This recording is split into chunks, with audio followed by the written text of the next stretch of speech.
Hello and welcome to Unacademy, a one-stop destination for the English medium civil services aspirants. A very good morning and welcome to the daily Hindu news analysis. So let's get started by looking at the topics that we are going to discuss today. From the Delhi edition of the Hindu, I have chosen 9 most important articles. Let's cover them in a detailed and comprehensive manner so that you don't have to go back and read the paper again. But before we start, I have an important announcement. Unacademy will be conducting India's biggest scholarship test for IAS aspirants on the 23rd of November at 11 a.m. and 5 p.m. You have a chance to take up a UPSC standard paper to test your preparedness. You can not only test your performance and get a All India rank, but you also stand a chance to win very attractive rewards from a car to a MacBook to iPhones, along with a scholarship for our IAS courses. So, those interested, please click on the link provided in the video description below. And if you want the PDF of the session, please join our official Telegram channel. After the session ends, we will be sharing the PDF over here. So, let's begin the discussion and look at the first topic. On page number 6 and 14, we have two articles related to the relations between United States and Saudi Arabia. There is a detailed editorial on page 6 and a related article on page 14. So let's club both these articles together and have a detailed discussion on this important development. The US Saudi relationship is in the news because Saudi Crown Prince MBS Mohammed bin Salman has visited the United States as a special guest of US President Donald Trump. You might have seen the visuals from the White House, which covers the interaction between MBS and Donald Trump. Now, the US Saudi relationship has always been a very critical relationship as far as West Asian geopolitics is concerned. Both have been very close allies from a long time. Their close relationship goes back to the 1970s, after the oil crisis of 1973. Since then, the US has invested heavily in building close relations with authoritarian regimes in West Asia to secure its oil supplies and energy security. So, as part of this approach, US and Saudi Arabia built a close relationship based on their oil trade, with American oil giants getting hold of reserves and important refineries, with Saudi Arabia building a close security and defense partnership with the US in return. And especially 1979 was a turning point for them because their common rival, Iran, went through the revolution and the Shia conservative radicals came to power under the Ayatollah.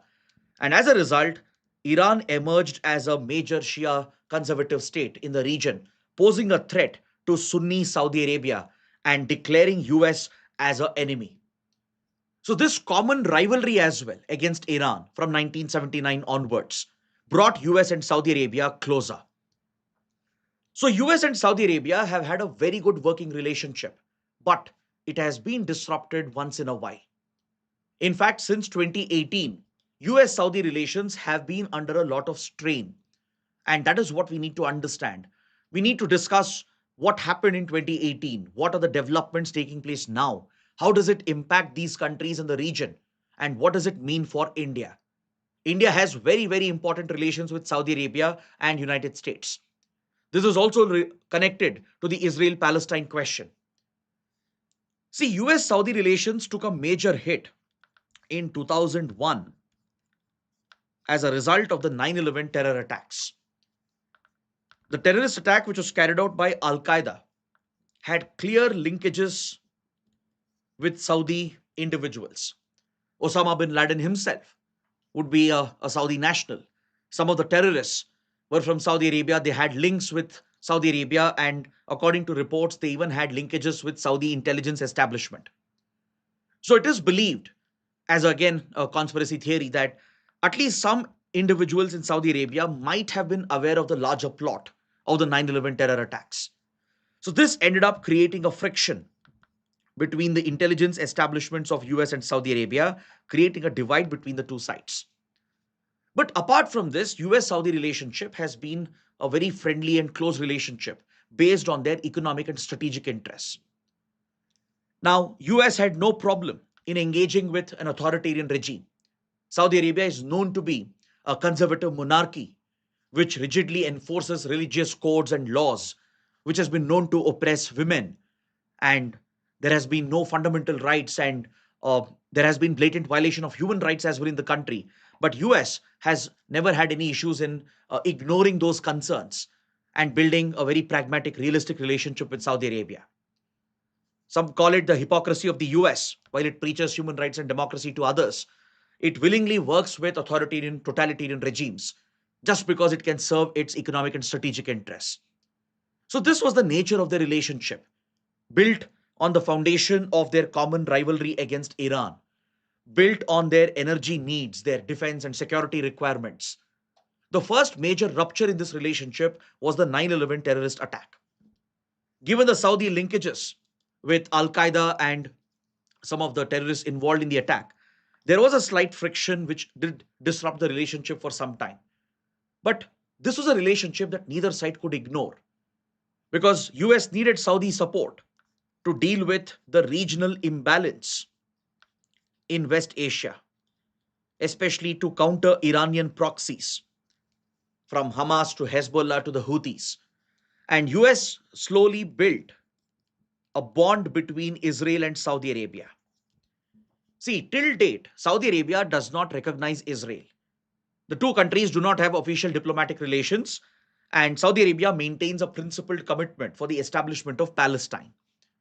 But in reality, there has been a secret relationship which has been going on between Israel and Saudi Arabia from a long time that was facilitated by the US. So gradually, Saudi Arabia had withdrawn its support for Palestinian extremist outfits. It had entered into a sort of a detente with Israel in a secret manner.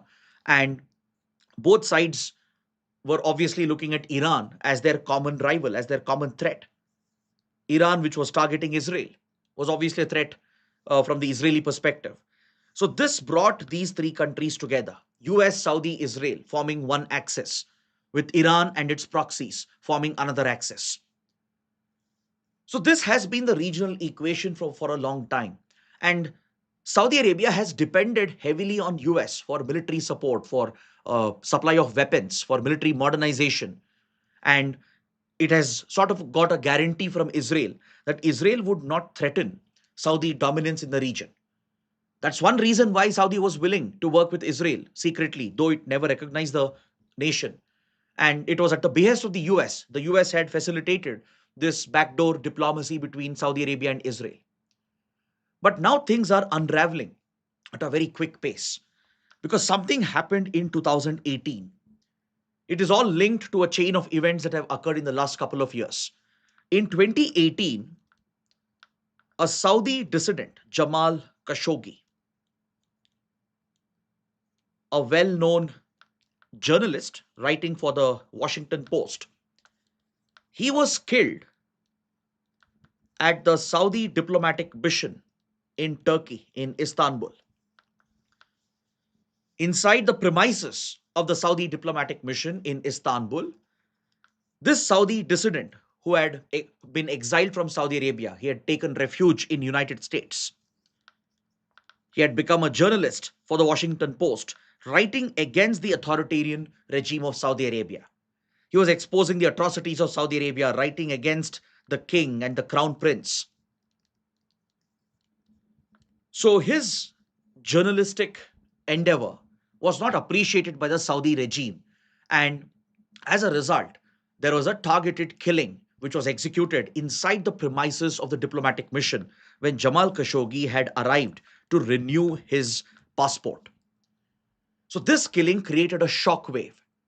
The footage that was captured went viral, and investigations led by US intelligence concluded that this killing was ordered by none other than the Crown Prince of Saudi Arabia, who's currently the de facto ruler of the kingdom, who's all said to be the next monarch.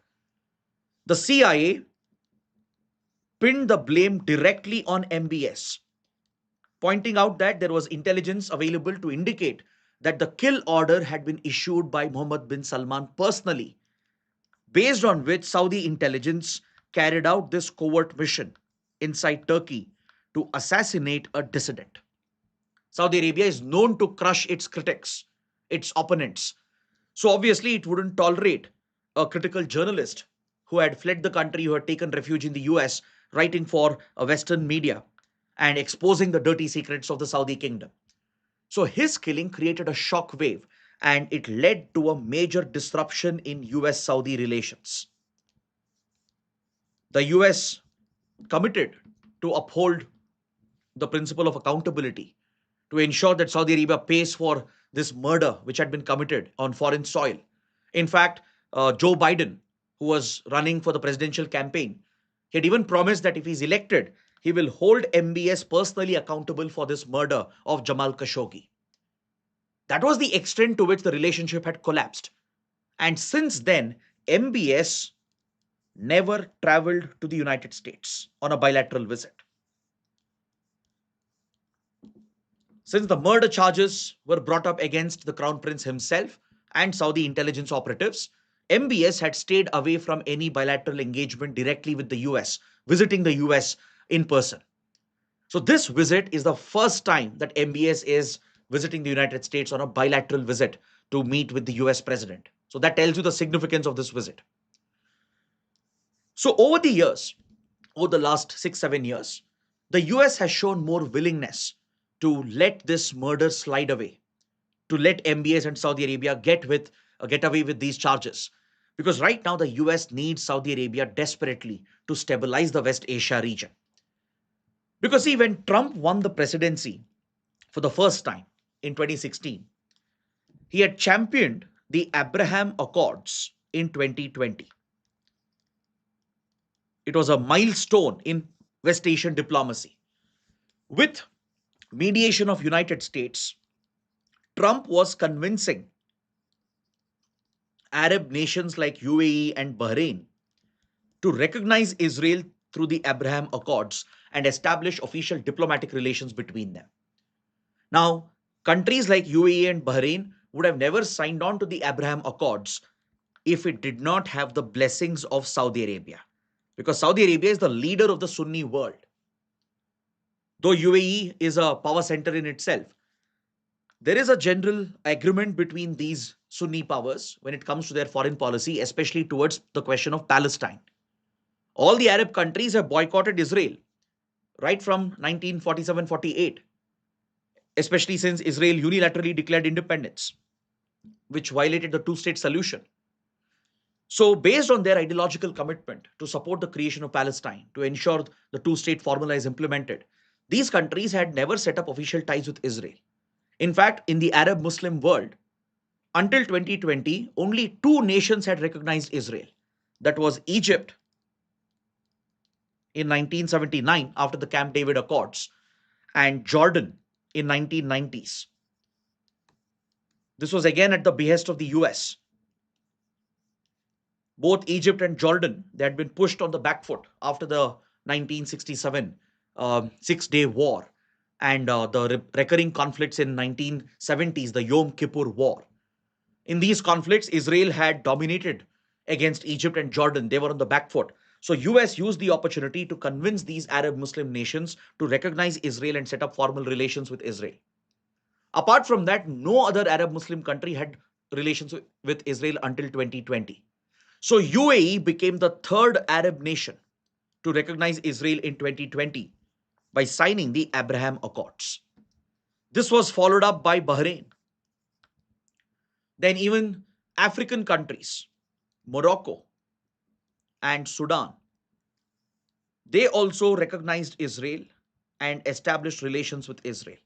Now, this was a big diplomatic breakthrough led by Donald Trump, his son-in-law Jared Kushner. So this was seen as a big win for Trump's diplomacy, which is mainly focused on America's economic and strategic interests. And it was widely speculated that Saudi Arabia was also on the verge of recognizing Israel and signing the Abraham Accords in 2022-2023. Joe Biden, who had become the president by then, he had shown the willingness to forgive Mohammed bin Salman for the murder of Jamal Khashoggi. And the Biden administration was pushing Saudi Arabia to sign the Abraham Accords, which was started by the Trump presidency, and ensure that Saudi Israel relationship would be established, which would have probably brought permanent peace to the West Asia region. There were reports that Saudi Arabia is almost at the last step of recognizing Israel because, in return, Saudi Arabia would get security guarantees from the US. Saudi Arabia would get weapon supplies from the US of advanced weaponry and technology as well to retain Saudi dominance, not just in the Sunni world, but in the Muslim world and in the West Asia region. But before this could happen, we saw the deadly October 7th attacks by Hamas, which changed everything for the West Asia region. In fact, prior to the deadly attack by Hamas on October 7th, Saudi Arabia and Iran had reached a detente which was negotiated by China. China, which has major stakes in this region, it wanted to end the Shia Sunni rivalry permanently. It had managed to bridge the gap between Saudi Arabia and Iran. It had brought them to the negotiating table and they had signed a detente through which Saudi Arabia and Iran had restored their diplomatic relations. They had agreed to end their covert proxy wars in Syria, in Yemen. For example, it was Saudi Arabia with other Sunni powers which were behind the rebellion and the civil war that was sponsored in Syria against Bashar al Assad's regime, which was a close proxy of Iran. So Iran had retaliated by sponsoring the Houthis in Yemen, which was very crucial for Saudi interests, as Yemen shares a direct border with Saudi Arabia. So these countries had even agreed to end these covert proxy wars against each other and bring back normalcy in the relationship. Now, this was groundbreaking in West Asia, the Abraham Accords, recognition of Israel by UAE and Bahrain, and the detente between Saudi Arabia and Iran, the commitment to end their proxy wars. This would have completely changed the very landscape of West Asia. So now I think you can realize the larger intent behind the October 7th attacks carried out by Hamas. Maybe you would never know as to who exactly was behind the conspiracy. Hamas carried out the attack overtly, but behind the scenes, there would have been other players who wouldn't want the stabilization of this region, whose interests would have been compromised if these deals and agreements had gone through. So, October 7th attack disrupted everything. And since then, Saudi Arabia has been very cautious when it comes to dealing with Israel.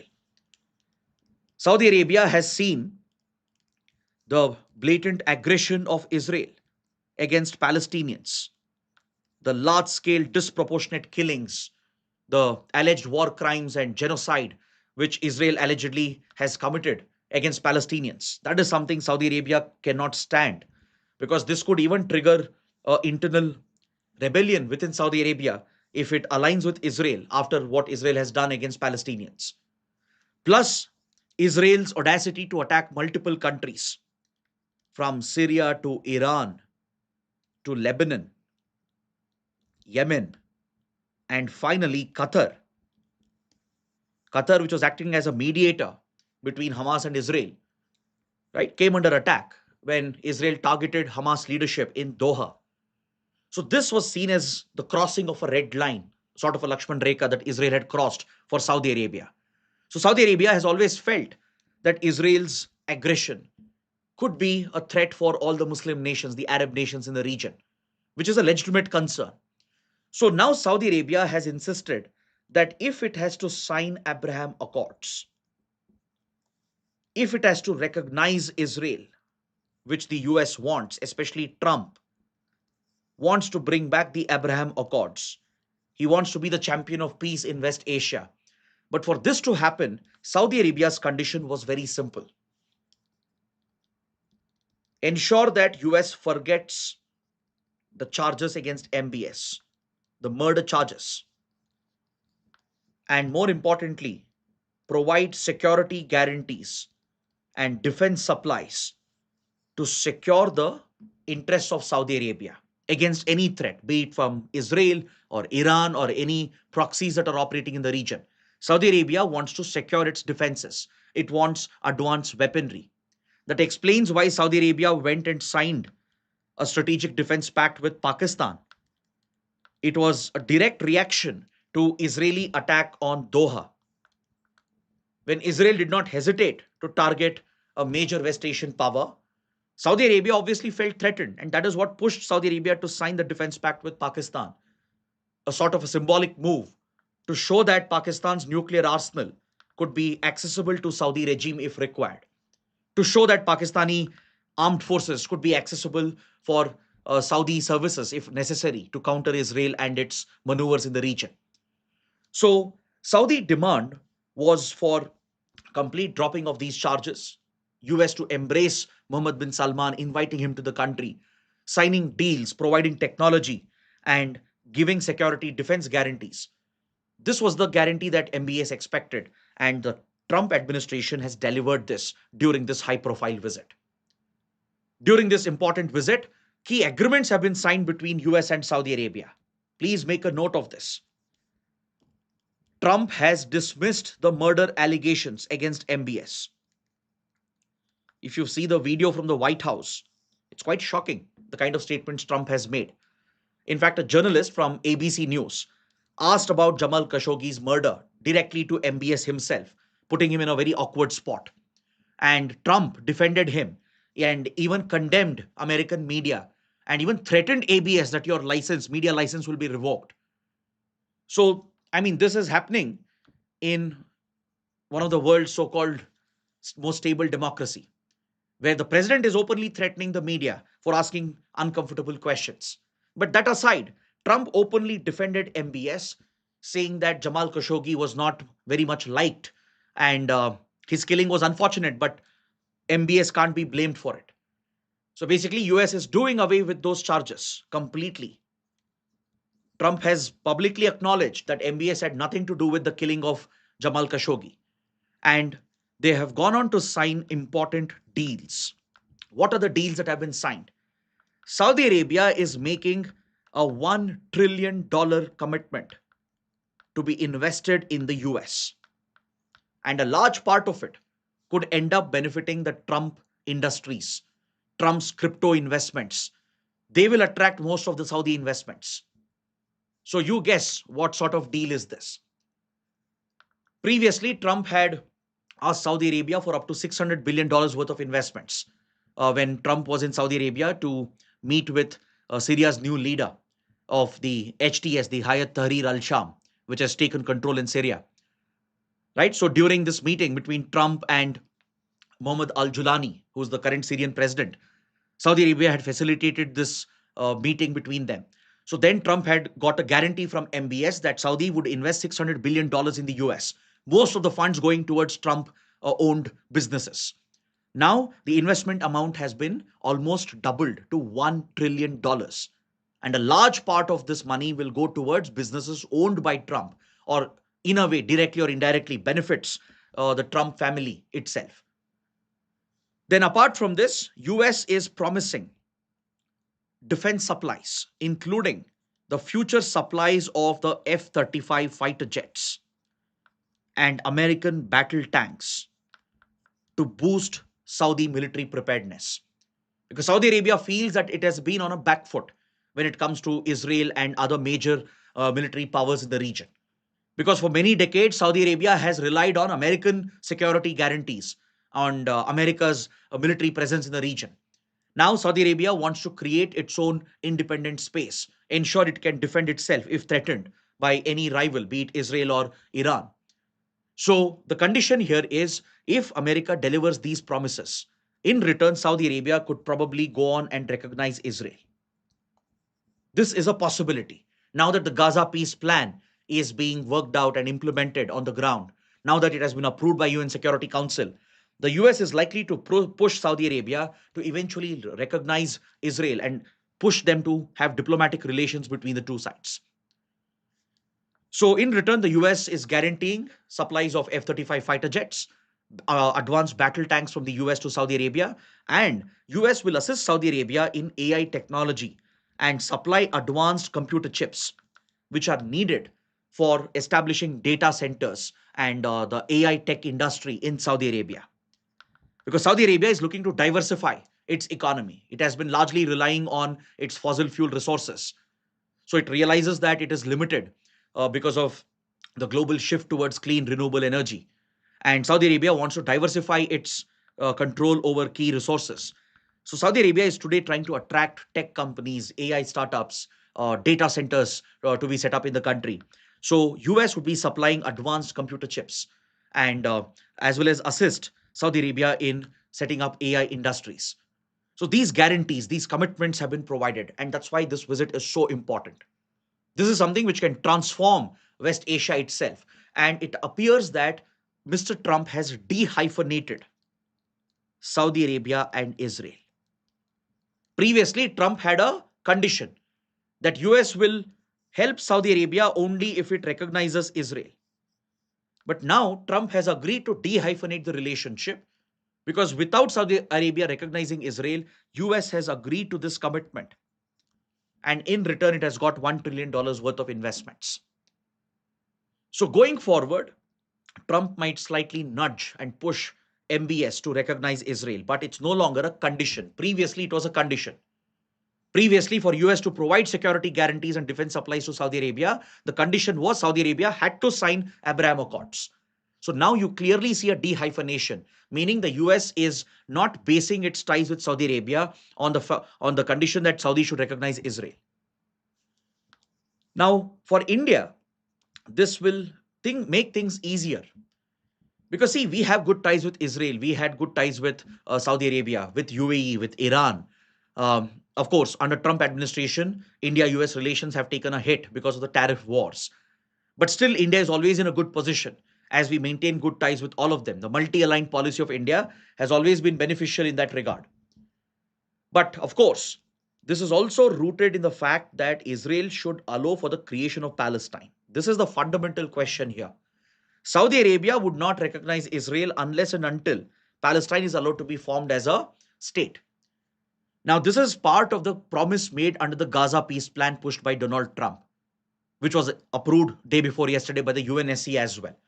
The commitment is to eventually pave the path for establishment of a viable Palestinian state. But Israel, especially Netanyahu, is strongly opposed to the creation of Palestine. So this is where the friction lies. But India's position is also very clear on this. India completely supports the creation of Palestine. In fact, we have recognized Palestine already. So India will have no issues in further engaging with Saudi Arabia and the other powers in the region to back the creation of Palestine. That's what Trump is pushing for. So Israel is the one holding out. So this will, of course, create one challenge. How will India manage its ties with Israel? But the easing of ties between US and Saudi Arabia and the growing defense relations between them can be actually good news for India. So please take up this practice question based on what we have discussed. It's a landmark moment in West Asian geopolitics. It's something which can shift West Asian geopolitics completely. Now, moving on, the next article is equally important. It focuses on groundwater contamination and its impact on human health, its impact on the Indian economy. See, recently, the annual groundwater quality report has been published by the government of India. Now, let me give you a small homework, small assignment. Can you find out who publishes this report? Which government entity publishes the annual groundwater quality report? Please find this out. It's a very important fact for your prelims. So, according to the annual groundwater quality report, the contamination of India's groundwater table is quite alarming. Around 440 districts were surveyed for this report, and 1/5 of them, that's nearly 20% of these 440 districts, report very high levels of contamination. Contamination from uranium, fluoride contamination, arsenic contamination, nitrate contamination, and the consumption of such water is extremely hazardous for human health. This can have a huge impact on agriculture, on the rural agrarian economy, and can have a cascading effect on the Indian economy itself. So let's try to understand this article in slight detail. See, a few months ago, I remember the World Bank had published a report. And according to this report by the World Bank on water quality in countries like India, we are suffering a $80 billion loss because of poor water quality. See, I'm not talking about the upper class, the middle class, even the lower middle classes who can afford home based purification filters. I'm sure most of you would have RO plants at your home, right? Which provides you clean drinking water. But we are referring to the rest of the country, even in urban areas, rural areas, where water is highly contaminated, even with heavy metals, with high concentration of salts, with uranium, fluoride, and arsenic. And this poor quality of water, which also includes industrial effluents, sewage, which gets mixed with water used for irrigation or drinking purposes, this poses a serious health hazard for the Indian population. Indian population suffers from various diseases and conditions because of consuming poor water, which is highly contaminated. And this is translating to economic losses of around $80 billion every year, according to the World Bank. That's like 6% of your GDP. This is the price the country pays when there is no focus on water quality, right? Our politicians, governments are focused on unnecessary issues, whereas there are pressing problems such as water contamination, the quality of water, the groundwater table level, which is depleting due to overexploitation. According to a Niti Aayog report, by 2030, many Indian cities will start facing a severe crunch because of the overexhaustion of the groundwater table, especially during summer months. From cities like Chennai to Bengaluru to Delhi, many cities are already reporting a water crisis during the summer months because most of the groundwater table, which is the primary source today for many societies and layouts and apartments, the water is running out. And water scarcity will further increase the chances of water contamination. So, this is a serious hazard. So, especially, for example, in states like Punjab, there has been uranium and fluoride leaching into the groundwater table. And also the agricultural runoff because of dependency on water intensive crops like paddy and the heavy usage of chemical fertilizers and chemical inputs, and also the incentives the government has given to use chemical inputs. It has led to abuse of chemical fertilizers and inputs for agriculture, and the agricultural runoff will further contaminate the water supply. So, this has a direct impact on agricultural productivity. It has an impact on the quality of food that we are producing in the country. Imagine heavy metal contamination, which is extremely dangerous, right? It can lead to several adverse conditions on human health. Fluoride, for example, right, which is a common problem in areas with water scarcity, can lead to fluorosis, which has a detrimental impact on bone health and dental health. If you've seen areas, for example, in Telangana, you have the Nalgonda region. In Karnataka, you have Kolar, Raichur, etc. In Gujarat, you have Mehsana district. In these places where there is very high levels of fluoride concentration in groundwater, which is supplied, you see that the bone starts leaching, and uh, the people here, especially children, suffer from a lot of conditions, impairments, right, which impairs their education, impairs their working ability. It destroys their teeth completely. It destroys their bone health, and it creates a vicious cycle that poor people can never get out of, because these conditions, which pushes them towards diseases, which impairs them physically, which impairs their cognitive development as well, it'll make them unsuitable for further education, for employment, pushing them into a cycle of poverty. And every day they have to go to hospitals to get treated, increasing their out of pocket expenditure and creating this vicious cycle of poverty. So that is the economic price paid because of poor water quality in the country and high level of water contamination with regard to our groundwater table. Same with arsenic. Look at places in UP, Bihar, in the Bundelkhand region, in parts of arid parts of Madhya Pradesh, even Jharkhand, Chhattisgarh, where there is very high levels of arsenic contamination, even in West Bengal. So this directly results in severe health conditions affecting physical health, affecting cognitive development, and it becomes intergenerational as well, especially since children are affected, right? There are places where water is highly contaminated with deadly pathogens, especially where urban sewage is left untreated and it is mixed with the water being supplied for drinking, for agriculture, etc. In those areas, children suffer from severe diarrhea and other digestive issues, which even increases infant mortality rate.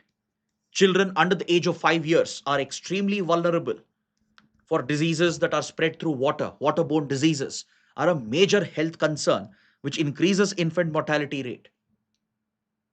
So, this is placing a human burden, a human cost on the country, economic cost on the nation.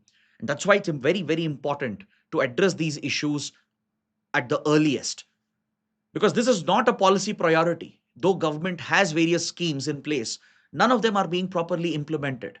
Look at how industrial effluents still easily flow into our rivers, into our lakes, how these factories they bypass environmental laws, they're not enforced by the pollution control boards, and it is this lack of enforcement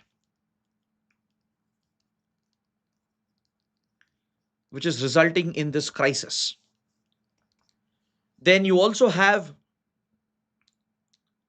the lack of long term and short term planning on the part of the government. The center and as well as the state governments and the local bodies, they all have a responsibility here.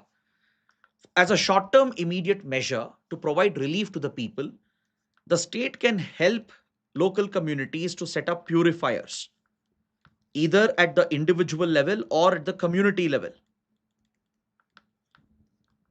Some communities have done this. For example, the Nalgonda region in Telangana, which I was referring to, which has seen very high levels of fluoride contamination, cases of fluorosis, which has affected the young children. The community got together with the help of the local bodies. They have set up community water filtration plants and they are supplying much cleaner water. And the results are already showing. There is an improvement in the health indicators of Nalgonda region because of community setup of the water purifiers. So government can provide this as a short-term relief, as an immediate relief in the high-risk regions in Punjab, in Gujarat, in Bihar, in West Bengal, right? These can be short-term measures. But in the long term, you need to fix your water quality. For that, there should be strict enforcement with regard to the release of industrial effluents. Strict action should be taken against those industries which are not treating the effluents and directly releasing this into the water bodies. There should be strict action against local bodies which are not treating urban sewage. The government should also encourage agriculture to shift towards more organic farming and crop diversification to reduce the stress on water. Right now, government policies are encouraging the use of subsidy inputs through subsidies. That's why it encourages farmers to use chemical fertilizers, chemical pesticides to increase productivity. And also declining water quality affects the agricultural productivity even more. So there needs to be a shift away from this pattern, push towards organic farming, reduce the dependency on chemical inputs, and encourage crop diversification. Move towards water resistant crops, drought resistant crops.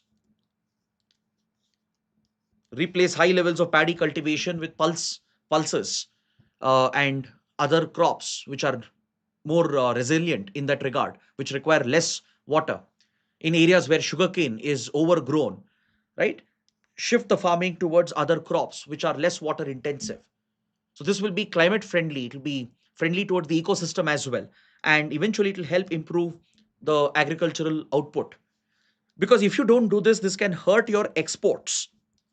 Especially Western countries are very particular about the kind of food crops they import from others, be it fruits, vegetables, or cereals. They're very particular about the quality. They do contamination tests. If you're using such highly contaminated water, which even has uranium, fluoride, arsenic, etc., or even heavy metals, European countries, US, Australia, these countries will not touch our agri products.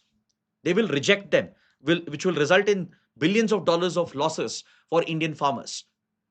So, fixing our water quality should be a national priority, according to the writer. That's what we learn from this important column. So, take up this practice question. Examine the extent of groundwater contamination in India and its impact on human health and the Indian economy. Now, moving on, let's look at the other smaller articles in the newspaper today. The Supreme Court has delivered a historic verdict. It has struck down provisions of Tribunal Reforms Act that was enacted by the Parliament in 2021. It's a small topic but very important, so please listen to me carefully. In 2021, the government of India brought out a very controversial ordinance by using the ordinance route, by using the legislative or the lawmaking power of the president, which is an extraordinary power. An ordinance was brought out in 2021 by the Modi government to reform the tribunals. What are these tribunals? Tribunals are essentially quasi-judicial bodies. For example, your income tax appellate tribunal, right? Like this, there are multiple tribunals in different sectors. These quasi-judicial bodies, they perform a specialized role.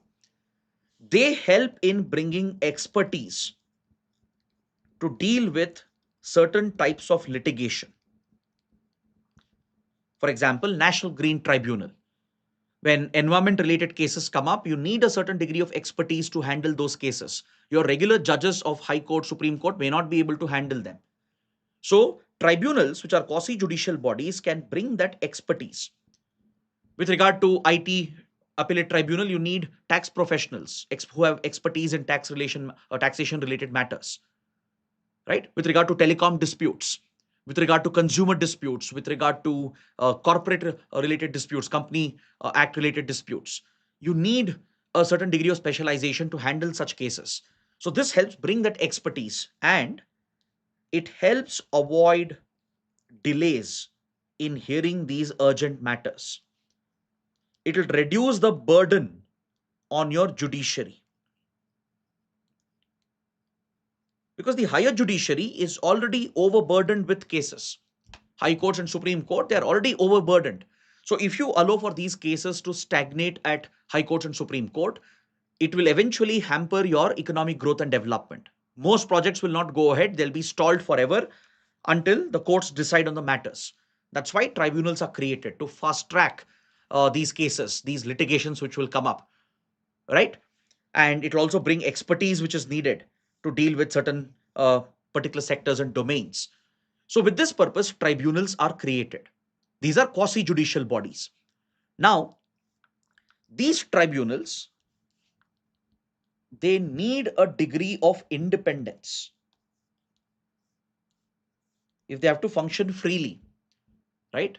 They need to be independent, because in most of these litigations, the government itself would be one of the main litigant.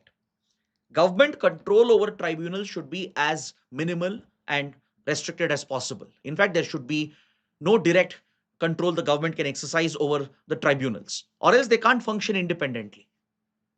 You take income tax related disputes, telecom related disputes, environment related disputes which come up. Government itself is the primary litigant. So how can the government have control over these tribunals which are hearing these matters? That's why there's a need to protect the judicial independence of these quasi-judicial bodies. So in 2021, the government pushed this ordinance to try and take control over the tribunals in the name of reforming these tribunals, be it with regard to appointment, with regard to service conditions, including the salary of the chairperson of the tribunal, the members of the tribunal, with regard to the terms of reference, which is provided to the tribunal. In all these matters, the government itself was trying to take control through this ordinance that was pushed by the government. So the matter reached the Supreme Court. The Supreme Court was looking to strike down the ordinance. The Supreme Court ruled against the ordinance, saying it is unconstitutional. You can't use the ordinance route to erode judicial independence, which is part of the basic structure of the Constitution. So Supreme Court had clearly struck down the ordinance itself, but the government bypassed the Supreme Court order by bringing a legislation over this, by having the parliament enact the exact same ordinance as a law. Supreme Court had identified the defects in this ordinance, but government did not correct any of those defects. Instead, it turned that into a bill, used its majority in the parliament, got it passed, and thus the government would now exercise direct control over appointments and service conditions when it comes to these quasi-judicial bodies. So the matter reached the Supreme Court again. And now the Supreme Court has struck down provisions of this act as unconstitutional. It goes against the spirit of a democratic constitution. It erodes the autonomy of these institutions. The government has been looking to take direct control over these tribunals, where the government itself is a litigant in majority of the cases. So government can't be the judge of these cases, right? If appointment, salaries, and service conditions are decided by the government, obviously the chairman, the members of the tribunals would be obligated to the government. They'll become subordinate. So that will destroy their autonomy and independence. So on these grounds, the Supreme Court has struck down provisions of Tribunal Reforms Act. Is that clear? Now moving on. There is an article in today's Hindu that helps us understand India's energy dependency on Russia. To what extent have we been dependent on Russian oil supplies? To what extent have we brought down oil supplies? And is it because of the threat that Trump has created through the penalty tariffs against India? These are the questions we can answer by looking at this important article. Now, see, in 2020, 2021, in this period, during the COVID period, out of the total oil imports of India, the Russian share in India's energy import basket was just 1.6%. Out of the total oil imports India was making, as of 2020, 2021, Russia was accounting for just 1.6% of the supplies. Russia was supplying only a minuscule of what India was consuming. Can you guess what the percentage is as of 2024? This has gone up to 35 to 38%. Look at the exponential rise. In a span of 3 to 4 years, India started lifting Russian oil on a massive scale, and that's how Russia became the number one oil supplier to India, even by overtaking Iraq and Saudi Arabia, which are traditionally the top two oil suppliers to India. So Russia overtook Iraq and Saudi Arabia as well, as far as India's primary oil suppliers were concerned. So this increase in Indian buying of Russian oil was, of course, related to the Ukraine war and the Western sanctions on Russia. India bypassed the Western sanctions. Russia was selling the oil at a discounted price, and it made economic sense and strategic sense for India to buy Russian oil at greater quantities. So this meant we had reduced our oil procurement from other key suppliers like United Arab Emirates and United States of America. Before the Ukraine war, UAE accounted for 12% of our oil supplies. US accounted for roughly 9% of our oil supplies. So we brought down procurement from these countries as we increased procurement from Russia. Then comes the threat from Trump. Donald Trump, who has now levied 50% tariffs on India, 25% of these tariffs are a penalty against India for buying Russian oil. Trump has been trying to use this as a pressure tactic to threaten India, blackmail India.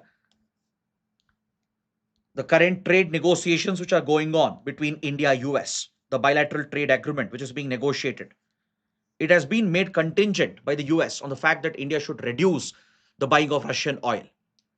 And there have been reports, which we have discussed in our classes as well, that data shows that India is suddenly cutting its oil procurement from Russia. But however, this article here presents new data to contradict what we knew about India's oil supplies from Russia. India had started cutting Russian oil supplies as early as December 2024. It's not because Trump levied 50% tariffs and then we have started cutting oil supplies. That's what we had thought. That's what was known in the public domain. Now, with fresh data, it's very clear that India had premeditated this risk. We had taken preventive steps. And from December onwards, we had started cutting down oil supplies from Russia. See, Trump's tariffs took effect against India from 27th August. So it was only in September that we saw the full impact for an entire month of American tariffs on Indian exports. But by September, India had considerably cut oil supplies from Russia. Today, it stands at approximately 32%. Last year, it had hit a peak of 35 to even 37, 38%. Now we have already brought it down. Today, Russia accounts for roughly 30 to 32% of our oil supplies. So we didn't start this after the tariffs took effect. Not in August, not in September, not in October. We started last year in December 2024 itself. Every month, you can see how India is cutting oil procurement from Russia, roughly by 20%. We have been cutting the oil procurement. Why? There are two reasons. One, India realized that since Trump was elected in November 2024 was when elections in the US took place, right? Trump came to power. So India would have obviously anticipated Trump's policies, that Trump would likely use this as a leverage against India. So, in a very smart move, India had slowly started cutting down the oil supplies even before Trump assumed office. And more importantly, India never wants that dependency on any one country, on one supply source. We want to diversify our oil suppliers. We want to ensure multiple nations are feeding our oil requirement, because depending on one is always dangerous. It was almost touching 40% dependency, and that is never good for India's economy. Tomorrow, Russia would have leveraged it against India, or any disruption, any geopolitical or economic crisis would have disrupted the oil supplies from Russia, which would crash the Indian economy. So, India had already started making plans last year to diversify the oil supply and cut down supplies from Russia. So, you can see in this table how from December onwards, India has gradually been cutting oil supplies from Russia, so that Trump also doesn't have that leverage to blackmail us. If Trump is threatening India with additional penalty tariffs, we can show the data. Look, we have already started cutting oil supplies from Russia. That way, we can maintain good ties with both the sides. We can tell Russia that we want to diversify. We want to ensure stable supplies. We can't depend on just one supplier. So, this is honestly very smart diplomacy on India's part. And it shows the preemptive nature of diplomacy as well, that you need to anticipate what happens next and take preemptive steps. Next, one development from Afghanistan. Taliban's industry and commerce minister is on a very important visit to India. So this is a follow-up to the visit of Taliban's foreign minister, Amir Khan Muttaqi, who visited India a few weeks ago. So India is building up its ties with Taliban. And the visit of Taliban's industry commerce minister, Alhaj Nuruddin Azizi, a top Taliban leader, is quite important, because Taliban is looking to diversify its connectivity and reduce its dependency on Pakistani ports. See, don't forget, Afghanistan is a landlocked nation, doesn't have direct access to the sea. For many years, it has been heavily dependent on Pakistani ports like Karachi, Pasni, Gwadar, and the others. Now, Taliban realizes that Pakistan is not just an unreliable partner, but a threat, a strategic threat, especially given the recent clashes, the conflict they have fought along the Durand line. Taliban is looking to move away from its dependency on Pakistani ports, and it is approaching India for help. So, this could be an indication that Taliban sees the Chabahar port built by India in Iran as an alternate connectivity route for Afghanistan. So during the foreign minister's visit, India and Taliban already set up the air freight corridor. We have revived the air freight corridor to resume India Afghanistan trade. India sees a lucrative opportunity here because, see, Afghanistan can supply key minerals to India. It has iron, it has few critical rare minerals as well, and India is eyeing the mineral wealth of Afghanistan. It also has agricultural commodities, fruits, nuts, dry fruits, and other agri commodities which India can procure. In return, India can supply Afghanistan with almost all the essentials, from medicines to textiles to small machinery, engineering equipment, relief material. Everything can be supplied by India. So we have started a air freight corridor to achieve India-Afghanistan trade. And we are looking at maritime transportation and alternate connectivity routes. And the only viable route is the Chabahar route via Iran. So this perfectly aligns with India's objectives, as Taliban is now looking to reduce its dependency on Pakistani ports. Next, moving on. Remember, yesterday we spoke about the big blow to Naxalism.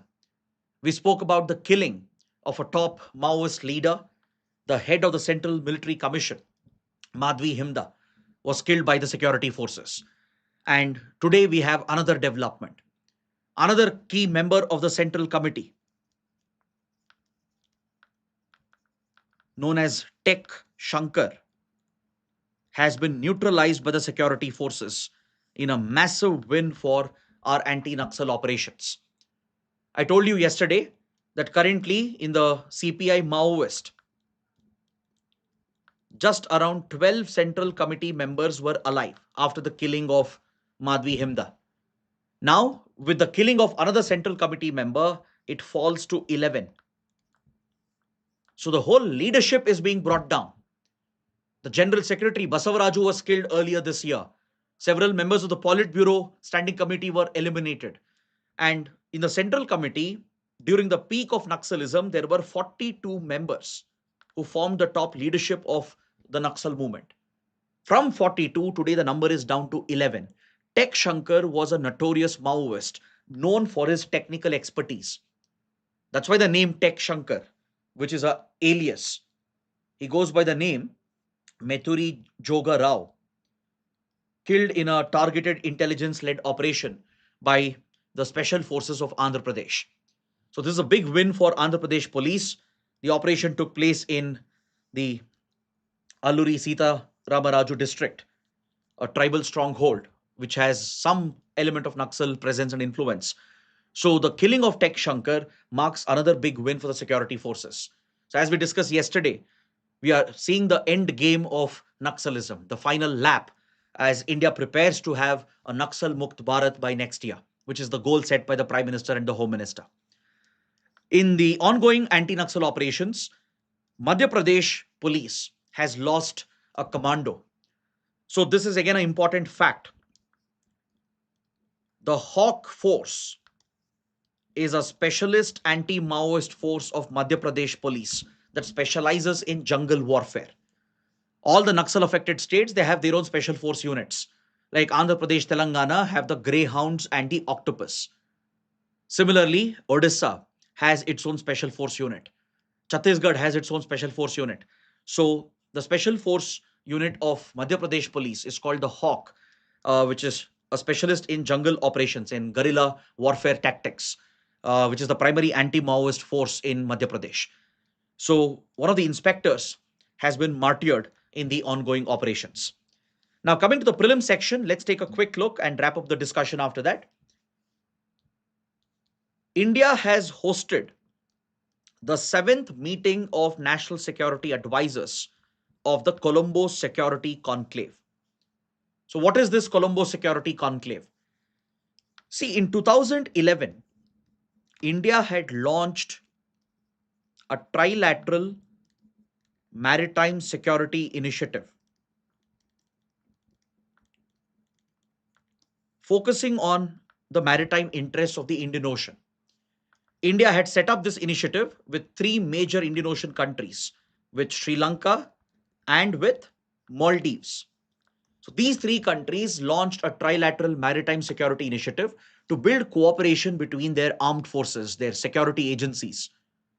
So their navies, the armies, air forces, intelligence agencies, their national security councils, they started working together, sharing intelligence, dealing with organized crime and terrorism, and securing the exclusive economic zone in the Indian Ocean that they have, and ensuring maritime stability, protecting the sea lanes of communication. So this was the objective of this trilateral maritime security initiative. Now, this was elevated in 2020 to the Colombo Security Conclave. A new member country was added, which is Mauritius, another key partner for India in the Indian Ocean. Mauritius joined this security platform, and now it was transformed to the Colombo Security Conclave, through which the national security advisors and the national security councils could meet regularly, through which intelligence agencies, security forces, and armed forces could interact and deal with the security of the Indian Ocean. So, countering piracy, countering organized crime, terrorism, and stabilizing the sea lanes is the primary objective of this security based grouping. Recently, a new member also joined in 2024, that is Bangladesh. When Sheikh Hasina was still in power, Bangladesh also joined the Colombo Security Conclave. So these are the five member countries of Colombo Security Conclave. There is one observer state, which is Seychelles. Seychelles is the observer to the Colombo Security Conclave. Clear? So India has hosted the seventh meeting of the NSAs of the Colombo Security Conclave. So that is the development reported here. India's NSA, Ajit Doval, has hosted the NSAs of all these member countries from Sri Lanka, Maldives, Mauritius, Bangladesh, and from Seychelles as well, which is an observer state. Now, following this, the NSA of Bangladesh has invited Ajit Doval to Bangladesh. Now, this is quite an interesting development because right now, India Bangladesh relations have taken a hit ever since the interim regime came up following the toppling of Sheikh Hasina's regime. As we have discussed, Sheikh Hasina has been delivered the death penalty by the International Crimes Tribunal in Bangladesh. So Bangladesh has pressed India to extradite Sheikh Hasina, and probably that could be the reason why the Bangladeshi NSA has invited India's NSA to visit Dhaka for a discussion. Most likely, Bangladesh will formally raise the issue of extradition of Sheikh Hasina so that she can be delivered the death punishment. So it would be interesting to see whether India would respond to this request and what would be India's course of action when it comes to Bangladeshi request to extradite Sheikh Hasina. Next, on page 12, there's an article related to science and technology.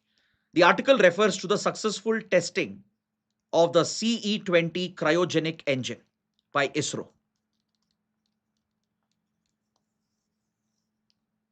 This engine has been tested in bootstrap mode, which is very crucial for the upcoming Gaganyaan mission. See, cryogenic engine is a cutting edge technology when it comes to rocket propulsion. In cryogenic combustion, cryogenic fuel and oxidizer is used, which are stored at cryo temperatures of minus 150 degrees Celsius and below. That's basically liquid hydrogen and oxygen, which are used as fuel and oxidizer, stored at extremely cold temperatures, and combustion is achieved at this low temperature. And this generates tremendous thrust, which is needed to lift heavier payloads into higher orbits, to lift heavier communication satellites or manned spaceflight, for example. So that is what India needs right now for the LVM-3 launch vehicle Mark 3, which is the most powerful rocket of ISRO. The final stage, the third stage, is a cryogenic stage powered by a cryogenic engine. So cryogenic engine is a critical technology. India had struggled to develop this. Eventually, we came out of the sanctions regime, indigenously developed our own cryogenic engines. There was some Russian help as well. And today, ISRO has pioneered cryogenic technology, and it is all set to power LVM-3 for the upcoming Gaganyaan mission. Now, in cryogenic engines, right, there are different ways of starting and stopping the engine. For example, in advanced countries like US, for example, right, who have mastered cryogenic technology, China as well, what they do is they save the fuel on board and they restart the engine whenever necessary. The engine stops and starts every now and then, depending on the propulsion needed, the thrust needed. And this is the regular way of operating a cryogenic engine. But this is more complex. So ISRO is going for a much easier alternative, which is called the bootstrap method, where the engine is kept prepped to be started at any time, which will reduce the requirement for an additional gas module, and it will bring down the complexity of the system as well. So this bootstrap mode of firing the cryogenic engine has been successfully tested, which is a big milestone for the upcoming Gaganyaan mission. Now, coming to the last article, defense equipment is in the news. Indian Army is procuring a type of armored vehicle known as the BvS10 Sindhu.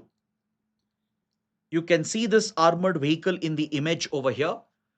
It's an armored vehicle developed by the British defense manufacturer in, in a joint venture with other European defense manufacturers, BAE Systems, which is of British origin, right? It has a partnership with other European defense manufacturers. So this is a European defense platform, the BvS10. Armored vehicles play a crucial role in difficult terrain to move your troops around, especially in desert areas, in mountainous, hilly terrain, where movement is very difficult, right? You need all-terrain vehicle which can navigate small streams, deserts, and arid conditions, or even slightly hilly and rocky conditions. So such ATVs are very, very crucial on the front lines.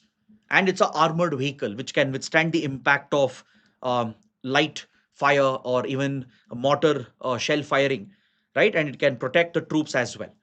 So Indian Army is placing a big order for the BvS10 Sindhu, and it is indigenously being produced by L&T. Larsen and Toubro has signed a strategic partnership with BAE Systems. It will transfer the technology and help in setting up the local assembly line so that it will be indigenously produced by L&T. So this is what you need to note from today's newspaper. These are the only topics that you need, and we have covered all of them comprehensively. So if you understood everything, do press the like button and let me know how the session was in your comments. And don't forget to answer the assignments I've given you. So that is it from my side. Thanks for watching. We'll see you tomorrow.